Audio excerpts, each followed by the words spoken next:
Hey guys, it's Jeff Ware here, bikereview.com.au.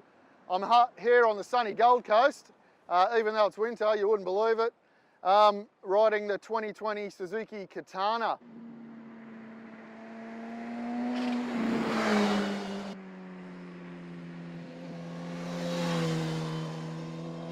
So first of all, you've heard all the history of the Katana, you've heard everything about the old one. It was 40 years ago, so we're not going to touch too heavily on that. It's great that Suzuki have brought the Katana name back. There are some styling similarities, of course, but at the end of the day, this is an all-new model. And yeah, for sure, the Katana crew are right into it. They're going to buy one just to stick in the lounge room next to their old Katana or to relive memories from their youth. This is a bike that's really good for a younger generation. Look, I'm 44 and I'd throw it at, 25 to 45 year olds, 25 to 50, somewhere around that area. For me, I always owned a lot of GSXR project bikes and long-termers. Then I had a GSX S1000 and I'd be kind of looking at something like this for myself as a daily ride, around town ride, and something I could still have a fang on the twisties. I did have a GSX S1000 for quite a long time, for about a year. This is a slightly sportier edge to it just because of the seating position. So I guess starting from the back to the front, the rear's more angled up when you sit on the bike. You're higher, the fuel tank's a lot narrower, and the handlebars are higher and more forward. So you do sit upright on it, but it's like a motard stance almost. It's really actually quite cool. You're locked into the bike, but you can still hang off on the corners because it's got that narrow seat. The foot pegs are a fair way back, which I found really, really good in the tight, twisty stuff today. But there was a bit of a compromise in all the other situations where I did get a little bit cramped. I'm 187 centimetres tall, but it was nothing the odd stretch of the legs couldn't deal with, and it's not a long distance bike anyway. Which brings me to the point of the fuel tank. I've heard and read so much about this damn 12-litre fuel tank. Honestly, who cares? It looks really good, it's narrow, the bike's comfortable. Why would you want to carry any more fuel anyway? We've been riding it all day and we've still got fuel to get back to our hotel, which is right over there somewhere. And it's enough riding, there's petrol stations everywhere anyway. Ergonomically, very comfortable bike, even though the seat's a little bit firm, it does give that sporty feedback. Suspension's on the sportier side for a naked bike. But look, we were on some seriously bumpy roads today, and for this price range and this level of suspension, it performed admirably well over a wide range. So we were pushing it on some smooth, tight, slower speed twisties where we were well down in the stroke, braking hard into corners, accelerating hard off the corners, and it was nice there. And then on the really fast, bumpy things, it was pretty good considering what it is. And we had no problems there at all. Plenty of grip from the Dunlop tyres, plenty of ground clearance as well for what it is. So overall, it's a good ride from the sports side of things. Brakes are by Brembo, which are fantastic. They're not super powerful Brembos. We've got a conventional master cylinder here, but they've got a good bite, not too much of an initial bite, which is perfect for this motorcycle, and then plenty of power there, and you can modulate them really easily. It likes to be braked into the corners. The ABS is fantastic. I tested that out purposely today a few times. And it's also a bike that likes a lot of rear brake.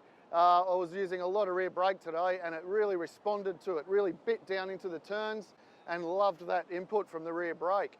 The forks are well up to the hard braking that you can use on this bike, even with the riding position over the front like that. You can stop it rapidly with both ends on. It's very, very impressive there, and it's quite a heavy bike as well. The handling characteristics, it's neutral, it carries its weight really well, no surprises, big wide handlebars.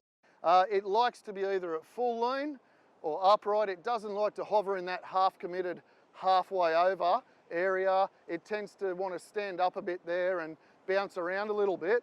But once you grab it by the scruff of the neck and chuck it into that corner and commit, get it on its side and drive it off the turns, it really, really loves it, and it puts a big grin on your face. It's fantastic, and that's where the characteristics and the bones of the bike come to light, which is the GSX-R 1000. I mean, we've got a GSX-R 1000 swing arm, a frame based on GSX-R 1000 and all that technology Suzuki have learned over the years, and that geometry gives this a real sporty edge. Suzuki say this is mainly an around town bike, but you know what, it's not, in my opinion. This is a hyper naked, and it's a 150 horsepower inline 4. It's got the brakes, it's got the suspension, it's got the grip, it's got the styling and the ground clearance. You can ride the balls off this thing.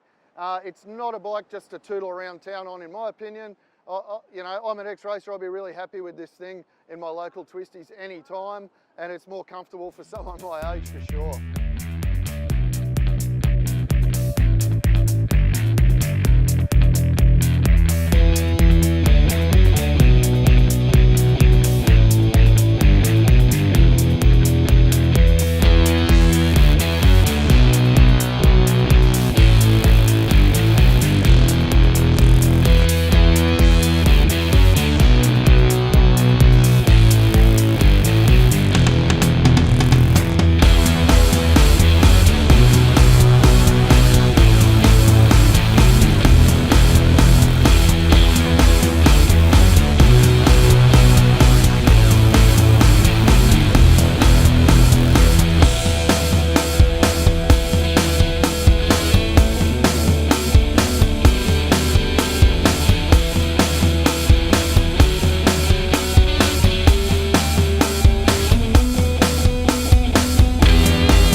The dash is really cool, a little bit busy, but it has that Katana styling.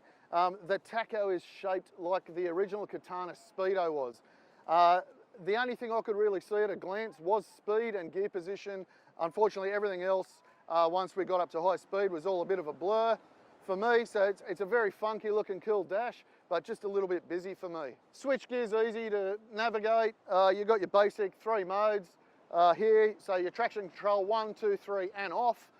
Everything else is pretty simple to use. Standard Suzuki fare, good quality. Clutch lever is non-adjustable. I'd probably swap that out for one that's span adjustable because I wanted that a bit further out. But everything else to me felt really comfortable. One thing that I did have to get used to on this bike, because it's such a high performance naked bike, it took me a while to get used to the fact there's no quick shifter, because I hardly ride bikes these days that don't have quick shifters. And what this bike would really, really love would be an up and down quick shifter. It really needs one, and that'd be something I'd be keeping some money in the kitty to upgrade to myself if I bought one of these. Now don't forget, in this price range, under 19,000 bucks right away, there's really nothing to match it. And that leaves you a bit of money there to upgrade to things like you want. If you want to buy a motorcycle, a 4-cylinder, 1000cc naked bike that has the suspension, and the more high-tech electronics and the quick shifter, you're going to be well into the 20,000s, you know, mid 20,000. Finish is brilliant, front to back, excellent paint, everything fits well. I've had a really good look over the fasteners, the welds, the whole thing looks really good to me. Certainly been no compromises in terms of styling, and the Japanese have really put a big effort in, considering they put this whole package together in 18 months or so. The gearbox is pretty good. These bikes have only got low Ks, around 300 kilometers on them. And you know, it's a typically good Suzuki gearbox. It's positive, no false neutrals. You know it's going to go into gear. You know when it goes into gear, but it doesn't like the clutchless shifts, or mine didn't today. I was using clutch on the way up, but I'm sure a few Ks would change that. That long stroke motor is a gem. It always has been. Everyone raves on about it being a K5, but as Suzuki have pointed out to us, it's just heavily revised. So let's just call it a long stroke 1000cc inline 4. Got the slipper clutch, which is great. You can run the thing into corners really fast. So that's fantastic. Clutch has got good feel. It's got the takeoff assist, or whatever it's called. It lifts 500 RPM as you let the clutch out in gear, which is unreal off the lights and around town. And we've had plenty of town riding today, and we've had lots of red lights. Now the question everyone wants answered, was the throttle snatchy? Yes, the throttle is snatchy. Is it improved on the GSX S1000? It is slightly improved on the GSX S1000. The best way around it is to short shift around town unless you're in a mad rush, because once you get it up into fourth gear, it's silky smooth. So it's only the low speed stuff, first and second gear, where it is snatchy and abrupt, which makes town work quite tiring. In and out of some of the hairpins today. Look, if the throttle had been closed for a period of time and I opened it again, there was an initial snatch. The way around that for me was to burn the rear brake, which is what the rear brake's for. The rear brake's to use it. I used the rear brake all day, and it was as though there was no throttle snatch at all. So as far as I'm concerned, it's not an issue. It's something you can really easily ride around.